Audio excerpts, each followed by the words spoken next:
So today we'll be discussing something about the clinical actions of Tamra and Tamra Basma. As I always emphasize, there are lots of things which we need to understand whenever we speak about Tamra or any of the drug related to Rasa Shastra. And it is very, very significant to understand individual drug in its own way.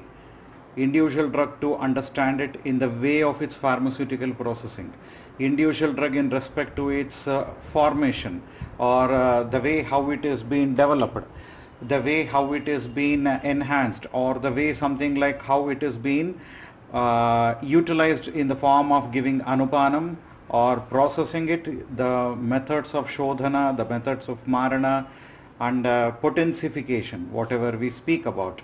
So all these phenomena are said to be a very significant issues, and just for this reason you need to understand one thing at an outset. It is totally the efforts of the physician to design the molecule whatever he prefers or he would like to give it to his patient. You change the methods of shodhana, the therapeutic property is altered. You change the process of marana, the therapeutic properties are altered. You change the anupana, the therapeutic properties are altered. In case if you can change the method of preparation, the pharmaceutical processing, also the therapeutic properties will definitely alter. So based on this phenomenon, it's a unique for the Rasaushadis. This is what is being explained as a Samskaram Gunantaradanam. Samskaram Gunantaradanam. And it has been emphasized from most of the textbooks. And this Gunantaradanam, whatever it is seen, we can see it evidently in most of the preparations as well. Say for example, something like you would like to understand today as we are discussing the concept of the Tamra Basma. So when you read the Rasaratna Samuchaya 5th chapter, shloka number 56, wherein he explains a different method of preparation. It's not a regular method of preparation of Tamra Basma in this particular shloka, because he is preparing here Tamra Basma with the help of a Lavanayantra method. He is preparing it with the help of a Lavanayantra method. Normally it happens like for preparation of the Tamra Basma, we need very high temperatures. We need something like Gajaputa. Most of the places or most of the textbooks have recommended you to give the Gajaputa method. But anyway, we will not discuss about the details of the pharmaceutical processing today, because we would like to emphasize more on the therapeutic property of the drug. We want to emphasize or discuss more about the therapeutic properties of the drug. And on that grounds, as I said you, when you see this particular Lavanantra method of Tamra Basma Nirmana, he is explaining us to take one part of Parada, that is Shodhita Parada, preferably in case if you can take the Ashtasamskarita Parada, and you need to take the second ratio of the two parts of Tamra Basma or Tamra Churna, two parts of Shodhita Tamra, and 3 parts of Gandhaka. So here what you need to do initially is you need to take Parada and you amalgamate it with Tamra. You amalgamate it to such an extent that it becomes a sort of a total homogeneous mixture. And once it turns into a homogeneous mixture, you need to mix a Gandhak into that. That is a Shodhita Gandhaka, and again triturate it. It becomes a sort of a Kajali. One thing very precautionous, whenever you are not processing it in the form of a basma, then you need to give a very good homologous amalgamation. Don't give a sort of a mixture there, because the person is going to eat it, the patient is going to eat this. You are not supposed to keep the macro particles here alive. So you need to convert it into amalgamation in the form of a fine paste, possibly for taking around 1 part of Tamra and 2 parts of Parada, and triturating it will easily take around 3 to 5 days. And in case if the quantity is more, might be you are taking half a kg of Tamra or 1 kg of Tamra and all, you might need around 10 or 15 days to make a real homogeneous mixture or homogeneous amalgamation. Once you make this amalgamation, you have to mix it with Gandhaka. and once you mix with Gandhaka and again triturate it for another 1 or 2 days, there what happens, everything converts to be a sort of a kajali. Everything converts into a form of a kajali, and once everything is being converted into the form of kajali, here the Acharya is asking us to give the bhavana with Kumari. And once you give the bhavana with Kumari, you can make it in the form of a dry powder, or you can make it in the form of a chakrika. You can make it in the form of a flakes or chakrika. And after that, this chakrikas are being placed in a Sharava Samputa and it is being sealed. You place it in a Sharava Samputa and it is sealed. That is, you take this in a mud plate, and keep the chakrikas within it and seal the junction. That is the Sharava Samputa. That is called a Sharava Samputa, and you have done the Nibandhana, or you have done something like sealing the Sharava Samputa. Then you place it inside the Lavana Yantra, and once you place it inside the Lavana Yantra, you need to heat it with high temperatures for at least 12 hours is what he speaks about. He is speaking with a high temperature. Might be it's over a gas stove or over a chulika yantra or something like, where you can give good amount of heat and temperature, and give a temperature of at least 12 hours. Give a temperature of at least 12 hours. By giving this 12 hours of temperature, you can definitely see after that, once it becomes a Swanga Shita. You know how the Lavanyantra it is about. You need to take it in a form of a bhanda, and you fill half of the pot with lavana, and that is a rock salt, and you can take the Sharava Samputa, place it in between, and cover the rest of the portion again with salt. It is something like the Sharava Samputa which is having tamra. It is in the form of a garba, or which is in the center of the Lavanyantra, and the whole portion is being wrapped with Lavana. The whole portion all around is being wrapped with Lavana, and this particular yantra is being kept over the flames. It is kept over the flames, and it is being kept to incinerate in a high temperature. Once you start incinerating in a high temperature, then it happens that after 12 hours, it converts into Paka. There is no Paka Lakshana as such explained in the textbook. So keep it for 12 hours, and after 12 hours, you need to again convert it. You need to convert it into a form of a powder. Once it becomes a Swanga Shita, remove it, pulverize it. It is very soft. It is just like Basma. You can totally get a fine powder of Tamra Basma, and this particular Tamra Basma is said to be used in various clinical conditions. It's said to be used in various clinical conditions. So this is very important phenomenon. Say here what could have happened. It's not like a matter which has been sent for some investigations and all.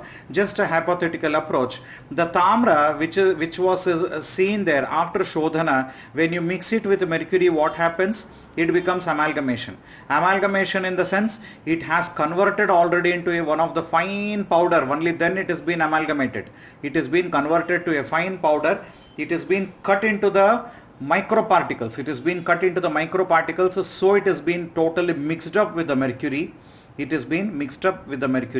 You have a similar process while doing the Ashtasamskaras of Parada. When you do this Patana Samskara, there again you amalgamate Tamra with that of Parada. So similarly here you need to amalgamate. By amalgamating here, what happens? By amalgamating, the whole of the Tamra converts into a form of a microparticles here. And you have triturated it along with Gandhaka, that is Shodhita Gandhaka, and by this what happens? The whole of the phenomenon of Marana would have been achieved. There is no much chances for the mercury to skip. There is no much chances for the Gandhak to skip, just because of the reason it is the Bhanda Yantra which you have covered totally with salt. It is something like within. If it was something like a putta, the probabilities of much of the mercury and sulfur would have been skipped away. Much of the mercury and sulfur would have been quickly sublimed or evaporated because of the high temperatures. But here it has happened like it did not convert into a total evaporation. Instead, it could resist for a long period, and by that long period, it has been converted into a form of a basma. And that is being collected after a period of 12 hours. After Swanga Shita, it is to be collected. After Swangashita, it is to be collected. And you have added the aloe vera, which is one of the best chelating agent for the mercury and copper, and added to that, this particular aloe vera is definitely going to act at a metabolic centers, because Kumari is a very good metabolic stimulant in the body. And that is the reason why you need to administer or give bhavana of the Kumari Rasa there, so that you have a good amount of a marana or a good amount of strength in the Bhasma. Good amount of strength in the Bhasma. By doing this particular procedure, it happens like the person will definitely have the benefits of Tamra in respect to the metabolic activities. And whenever you have observed the bhavana with Kumari is being seen, it is primarily focused in the therapeutic index as a metabolic stimulant. It is a metabolic stimulant, and the metabolic factory of the body is the liver. The metabolic factory of the body is the liver, and this is the reason why the person is definitely having a sort of a stimulant throughout till he is taking the Tamra Bhasma. And that is the reason why this drug is of importance in a clinical outfit, especially not in specific to the Karshya Janya Vyadis. Primarily it is for the Staulya Vyadis, for where you have the Santarpanotta Vyadis, or the Staulya related Vyadis, or the metabolic disorders in general. I am not speaking in particular. This is in general, because of the combination of drugs which are being used. So this is one such a phenomenon which you people need to understand. Before we enter into the actual therapeutics. One more thing which I would like to get to your notice is Tamra. It is said to be the Kartikeya Shukra. The mythological origin of Tamra is said to be the Kartikeya Shukra. Kartikeya Shukra, in the sense it is related to the Shukravaha Shrotas. Shukram Shukrena Vardhati. So there, on this concept, this is one such a drug which can nourish all the dhatus, because Shukra is not formed alone. It has to see that Rasa, Rakta, Mamsa, Meda, Asti, Majja should be well formed, and then the formation of Shukra is really successful. So the Rasayana process is being very well appreciated whenever you go for such drugs which are having mythological importance in relation to the Shukra of the Kartikeya. So on that grounds, you need to understand the therapeutic module of the Tamra Bhasma, and on that grounds, I would like to suggest to go for the administration of Tamra, especially on a gross indications. It is for as a metabolic stimulant. The second thing is, it is a wonderful drug in case if you can give it to the disorders where it is being related to the Santarpanotha, or something like where you have excess of altered metabolism, or the another process could be something like where you have the phenomenon of the things going on with the pathology of some reactions in the body, toxic reactions in the body. It acts as an antitoxic drug. It acts as a best Yogavahi. It acts wonderful in case of the metabolic dysfunction. It acts wonderful in case of obesity or related systems. Or also it is good for Rasayana, because it is acting on the Shukrava Shrotas, because it itself is being derived from the Dhatu Shukra of Lord Kartikeya. So on this grounds, this is about the gross indications of the Tamra once when we take about this particular drug. Because you have been processed it here with the Kumari Rasa.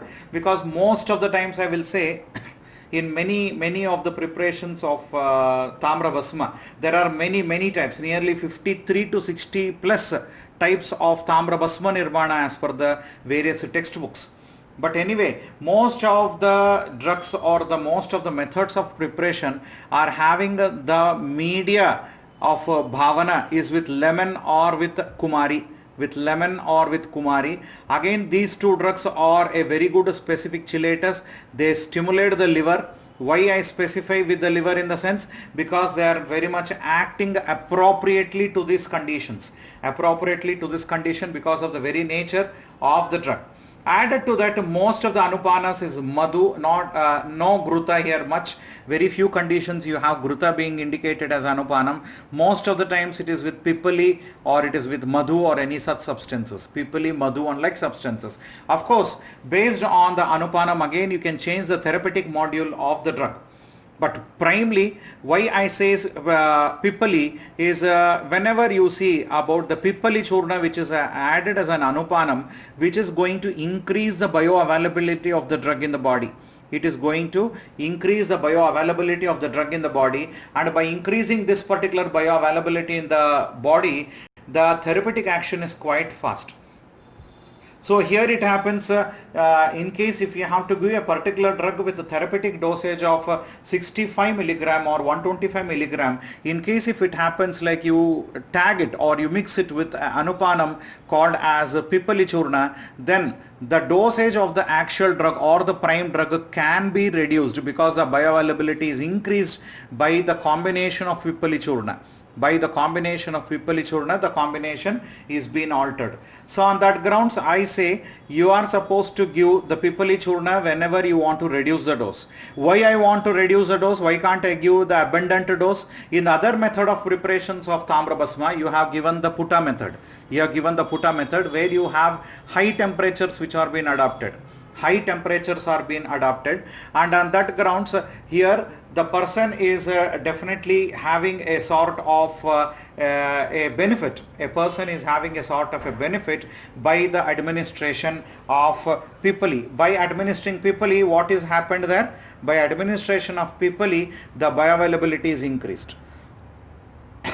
So this is in brief about how the Tamra Bhasma is prepared, how it is therapeutically active. Now we'll come to the same chapter with the next shloka there. In the end of that shloka, there we'll come across the therapeutic indications as it is. So once we see regarding the therapeutic property of the Tamra Bhasma, we need to come across a few things. You can refer to this shloka which is present in Rasaratna Samuchaya, and the shloka number is 58. So wherein he explains about the dosage and also the after method of preparation. He speaks very specifically about the anupanam. See the shloka how it goes as Pipali Madhuna Sardam Sarva Rogeshu Yojayet. And by administration of the Tamra Bhasma with this combination of Pipali and Madhu, it is going to cure the disorders, various disorders. Where is explaining the Sardam Sarva Rogeshu Yojayet. In the sense, this is one such a drug which can be wonderfully prescribed in various clinical conditions, because he speaks Sarva Rogeshu, means it can be used in many of the clinical utility, many patients, whatever type of patient you have, this drug can be prescribed. Sarva Rogeshu Yojayet. This is a specific advantage by the administration of Tamra in various clinical protocols. The next thing what he is explaining is about the Shwasa Kasa Kshayam. Shwasa Kasa Kshayam, in the sense, Shwasa is all the respiratory or the breathless like conditions, and Kasa is again the cough like conditions, and Kshayam is again emaciation like conditions. Whenever I speak of a Shwasa and Kasa, you need to consider the concept, you need to understand the whole process of the Pranavashrotas. The whole process or the indications of the Pranavashrotas, because the Shwasa Kasa or the therapeutic dosages or the processes for which you are supposed to indicate for the disorders of the Pranavashrotas. When you read the Pranavashrotas from the textbook of Charaka Samhita, he speaks about the Charaka Vimana 5, I guess, if I am not wrong, where he explains about the Chikitsa, Sutra, he tells about the Shwasa Chikitsa. So Shwasa Chikitsa, in the sense, here the Chikitsa Sutra has been explained in Tamra, in the sense Shwasa here relates to the Pranava Shrotovyadis. So Tamra is one such a drug which is an excellent drug of choice in most of the Pranava Shrotovyadis, that is in the Shwasa Kasa like condition, and also it is definitely beneficial in the conditions like Kshaya. Kshaya in the sense what he is emphasizing you, all the emaciated conditions. It could be because of a chronic infection, it could be because of any viral infections, or it could be because of some fevers, it could be because of some HIV, it could be because of malignancies, what you name it as cachexia or anything. All these things are called as emaciations. They are Kshaya pathologies. And this particular combination is being indicated as Kshaya in the sense it can be given in all these conditions wherever you have the emaciation in an individual. The next thing what you have is the Pandu.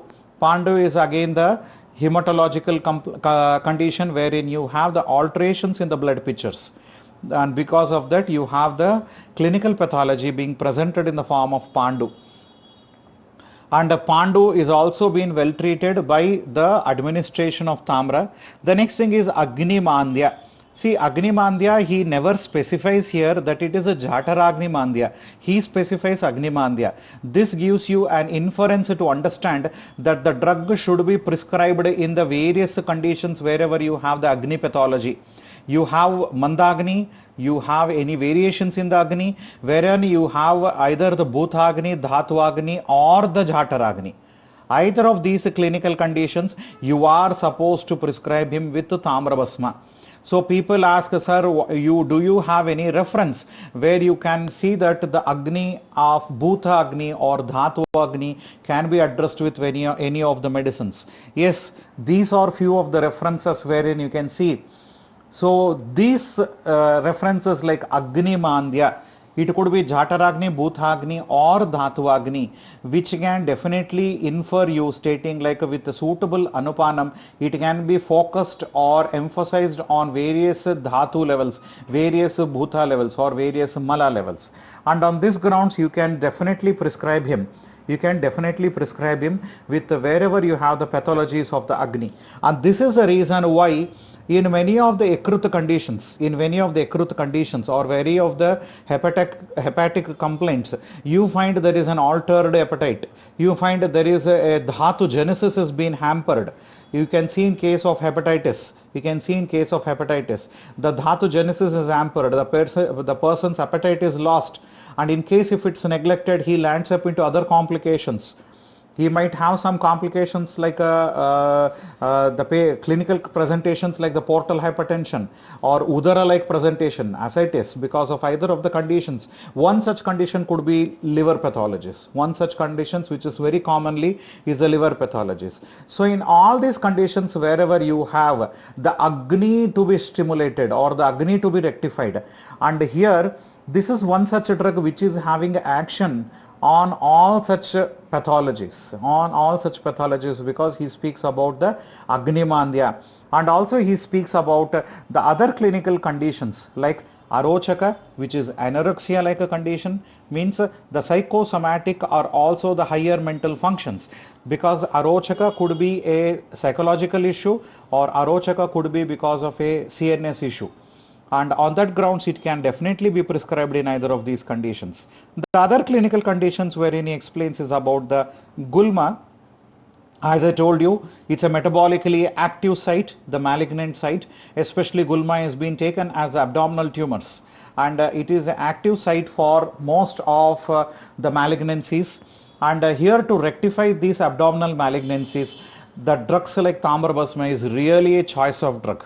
It is really a choice of drug, and you need to prescribe them with the drugs of these kinds, like as you have with the Gulma, it is going to rectify and throw out the toxins out of it. The next is about the Pliha and Ekrut Roga. The next is Falashruti speaks about the Pliha and Ekrut Roga. Pliha and the Ekrut Roga, again as I told you, they are the metabolically active sites and they have to be repaired, and Tamra is one such a drug which has been focusing or which has been highlighted in the organic pathologies of all these areas, like Ekrut, Pliha and also in Gulma, and see the fancy of this. Yeah, as I told you, it has been clinically indicated as in the Pranava Shrotovyadis, and also because it is having its action on the Pandu, Ekrut and Pliha. Ekrut Pliha, as I told you, Ekrut especially, it is being considered as a Mula of the Rasan Raktava Shrotas. It is Raktava Shrotas. So on that grounds, this is one such drug which is again acting on the Rasa and Raktava Shrotas. So whenever you have the complications associated in an individual with that of the disorders of the Ekrut, Pliha, Agni, hypermetabolism or altered metabolic issues, or the disorders related to the Pranava Shrotas or Rasa and Raktava Shrotas. In all those conditions, Tamra is a drug of choice. Tamra is a drug of choice. And because it is itself made from the Kartikeya Shukra, it can nourish from Rasava Shrotas to that of Shukrava Shrotas. It can address the clinical pathologies related from Rasa to Shukrava Shrotas. Rasa to Shukrava Shrotas. And that is why the reason I say this is one of the active principle. Tamra is one of the active principle in the as an ingredient in Arogyavardhini. As an ingredient in Arogyavardhini, and that is the reason you see the Falashruti of Arogyavardhini, you see the Falashruti of Tamra, they are very much alike. They are very much alike, and this is the reason all these drugs which acts on Ekrut and Pliha, all these drugs which are acting on Rasa and Raktava Shrotas, all these drugs which are having their action on the Pranava Shrotas, are being mixed together or combined together, and it is being put up into Arogyavardhini. So you have many such choices, because you have based on the combinations, you have many of such choices which can be seen or which can be observed in various textbooks. And added to that, it's not like alone it is to be prescribed in the clinical pathologies wherever you have the disorders of only Ekrut or Pliha or only related to hemopoietic system or to the blood or something like that. He extends the therapeutic value of Tamra Basma with the comatose, coma-like conditions as well, because the Falashruti explains about the Murcha-like conditions, which is considered as one of the advanced complications or advanced problems of the clinical conditions. So this is the reason why in most of the pathologies where the person is comatose or where the person is having frequent blackouts, wherein the person finds a sort of a murcha, unconsciousness now and then frequently or either the way, Tamra is a drug of choice.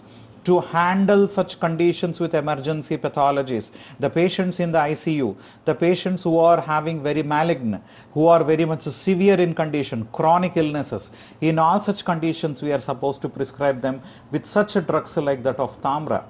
And that is the reason why he infers you with that of coma or a Murcha-like condition.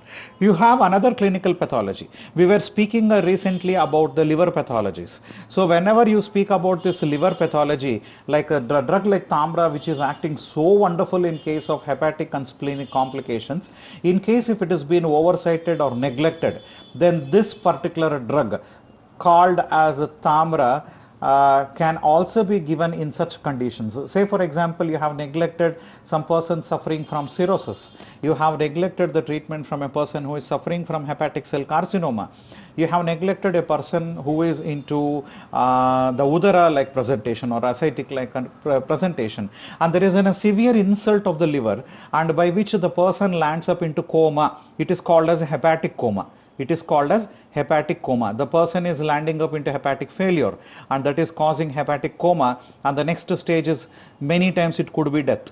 Many times it could be death. And this is one such a drug. Tamra is one such a drug which can act even at that state. It can act even at that state, and that is the reason why you are supposed to prescribe to the patients of these categories where they are having hepatic failures, where they are having some complications of the metabolism in the body and any of such complications. Added to that, the next Falashruti where he explains about is the Shula. Shula could be two things. One thing is something like an analgesic action. The second thing is Shula is being taken widely as a Parinama Shula, or the conditions where you speak about the gastric or the duodenal ulcers. Parinama Shula, if it is, people are taking more towards the duodenal ulcers, but either the way, Tamra is one such a drug, acts excellently in such healing mechanisms.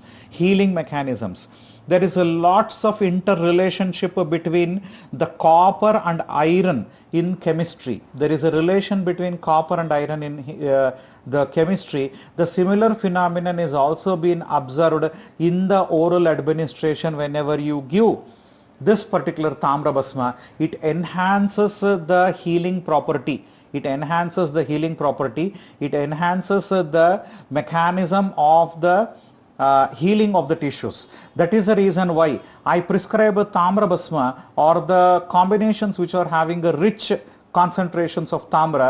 My choice could be something like Tamra Garbha Pottali. In clinical conditions where you are being seen with the patients of Dushtavrana, chronic ulcers, non-healing ulcers, or any of such pathologies. And here, Shula or the Parinama Shula, where you take it as the possibility of the duodenal ulcers, the possibility something like duodenitis or any of such complications. Tamra is one such drug which can immediately drag out the toxins from there and heal the tissue. And this particular Tamra is definitely going to support, all those clinical conditions wherever you have ulcers. Here I am speaking about the duodenal ulcers. So I need to give this orally. In case if it is ulcers elsewhere, say something like varicose ulcer, diabetic ulcer, anything of these kinds, then you need to definitely administer it orally and try to see that the non-healing ulcers or the chronic ulcers are being well addressed. This is about the Shula. In respect to the duodenal ulcers, of course you can take the duodenal complications as well, but emphasize more on the duodenal ulcers, or might be it is erosions in the mucosa of the duodenum or the gastrium. Any of such conditions where you can see through a endoscope or anything like that, then definitely I do give this. You have a wide range of that. Say for example, you have the mucosal erosions in that of the lower GIT, as you see in case of an initial stage of some viral infections or autoimmune disorders like that of ulcerative colitis or anything like that. Even in those conditions, when you go for a colonoscope, you can identify the mucosal erosions there. You can find patches, you can find the patches of hemorrhages, you can find the patches of some bleeding tendencies. So in all that conditions, you need to give them with the Tamra. You need to feed those patients with the Tamra. They are definitely going to address the situation very well. The healing property has been very significantly improved. The healing mechanism is being stimulated. It is being stimulated. You are worried, might be because it's a Ushna Virya Dravya. By administering it to the patient, he might land up into more complications. Or the patient's Prakruti is Pitta, or the patient's Vikruti, means the present status of the illness is primarily or focusing towards the Pitta. Then you can mix Tamra Bhasma mixed with Pravala Bhasma and give it to the patient. The combination of Tamra and Pravala could be a great choice in such conditions as you see with that of a autoimmune disorder like ulcerative colitis or something like, and it can be given orally. And those are the conditions clinically which we are taking as Shula. Those are the clinical conditions which we are taking as Shula pathologies. And added to that, he tells us Shula Paktya. So it is again the abdominal pains. So all these abdominal pains, whatever you find, and especially even including the pains related to the GIT, where you have immediately after food, you have adhyashana or anything like that, you have some gastric blotting, any of such conditions, might be it is a clinical condition like Admana, Atopa or anything of those pathologies also, Tamra is a drug of choice. Tamra is a drug of choice which is going to definitely heal or cure most of these conditions. And added to that, he speaks about a very interesting phenomenon. He tells doshatraya samudbhutanam.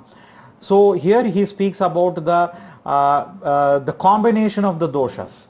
Either it could be the three doshas, or it could be an individual dosha which is stimulating one after the other, or all the three together. Keep one thing in mind, one dosha can have its influence on the other doshas many times, and especially in case if it is Vata, it is very high. You have any of the pathologies wherein the Vata is being affected, then it is definitely to spoil the whole scenario. It is definitely to spoil much of the sequences of the doshic normalcy in the body. you have the reference stating as the Kapha Pangam, Pitta Pangam, Pangave Maladatava, that reference. Because of the Vata, you have the other doshas being altered, just like it is just like the clouds spoil. And in the same way, you find it drags. And on the same grounds, you can definitely go for the administration of Tamra Basma in the Tridoshaja Vyadhi. Need not be scared enough because it is some Pitta Pradhana, you need not give it. In case if the person is oversensitive, then he can reduce the dosage, but it doesn't mean that it is contraindicated. It can definitely be given in the Tridoshaja conditions. And also he speaks about Dhatu Gata Jwaras. He speaks about the Dhatu Gata Jwaras, and he speaks whenever you want to administer this particular drug in various Dhatu Gata Jwaras, you need to suit it with various Anupanam. You need to suit it or you need to tag it with various Anupanam. Roga Anusara Samhitam Jayet Dhatugatam Jwaram. This is a reference what you have in Rasaratna Samuchaya. And Dhatugata Jwara, in the sense Jwara is primarily a infective pathology. So this is one such a drug which is wonderfully acting on the infective pathologies. And added to that, there are many clinical conditions which is non-infective fevers as well. And many of these things are being either infective or non-infective pathologies are because of this Dhatugata Vyadis, or you have the Dhatugata Jwaras. And all these Dhatugata Jwaras, whatever you have, it is because of this pathology the person is landing up into the chronicity of the illnesses. And many times such drugs are being prescribed to address the situations like that of the Dhatugata Jwara. One such a drug is about the Tamra. One such a drug is about the Tamra. And this drug is definitely going to support all the Dhatus. It is going to support or rectify or rechannelize all the Dhatus in a normalcy. So whenever you speak about the concept of Dhatugenesis, one such a drug which can definitely make the whole of the situation very, very much normal is the Tamra. And on that reason, only thing is you need to tag it with a suitable Anupanam. You need to give it with a suitable Anupanam. Then it is going to act at a multiple Dhatu level. It is going to act at a multiple Dhatu level and show the response in an individual. On that grounds, you are definitely going to prescribe it in various clinical conditions. And the next thing what he explains in the shloka number 60 of Rasaratna Samuchaya, 5th chapter, is Rase Rasayane Tamra is a word what he is using. Yojed Yukta Matraya. He speaks based on your yukti, you need to prescribe the dosage based on your yukti. It's not like the Acharya is giving you to administration of half rati, 1 rati, 3 rati. For all the patients, go on administering 3 rati. For all the patients, go on administering 1 rati or half rati, and say whether I am having complications of Tamra associated in the clinical perspective, or understand it on the concept of absolutely no response by giving Tamra, even though it is a classical reference. He is asking you to use your yukti. You need to consider the bala kaladi apekshaya. You need to understand the bala and kala of the patient. What is the Sharira Bala, what is the Vyadhi Bala, assess it in the patient and then prescribe the dosage or fix the dosage. The second thing is about the Kala, Bala Kaladi Apekshaya. So Kala, when you speak about, you need to administer what is the Kriya Kala the patient is suffering from. If it is Chaya Prakhopavastha, possibly a small dosage of medicine is enough. You can prescribe him with a very small dosage. In case if it is in a state of Vyakta and Bedhavastha, then the dosage should be high to see that you control the situation as early as possible before the further vitiation of the doshas making it to a complicatory phase. So on that grounds, you need to prescribe it in various clinical pathologies. And the shloka wherein he speaks about Rase Rasayanam Rasayane Tamra. So by administering this particular Tamra Basma, it is definitely going to act as a very good Rasayana. It is very good Rasayana, and that is a beautiful aura. It's a beautiful sect of a treatment protocol wherein we could compile a therapeutic indications which you see very commonly in the routine clinical practices. You need to understand what is about and then prescribe it. It is having Rasayana property, it is having Staulyahara property, it is addressing the situations like metabolic disorders, hepatic and splenic complaints, it is related to the clinical complications of psychological and somatic illnesses, it is also having the significance of Pranavashrotas, Rasa and Raktavashrotas. So these are in gross about where all you can administer Tamra, and on that grounds you are supposed to prescribe it, and on that grounds you are supposed to prescribe Tamra in various conditions. Only thing to your choice is you need to prescribe it based on your Anupanam.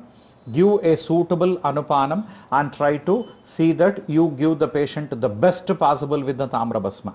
So this is about the Falashruti, which we have discussed only on one type of Tamra Basma, that is prepared because by the method of the Lavanayantra method, as explained in Rasaratna Samuchaya 5th chapter. There are so many types of Tamra Basmas.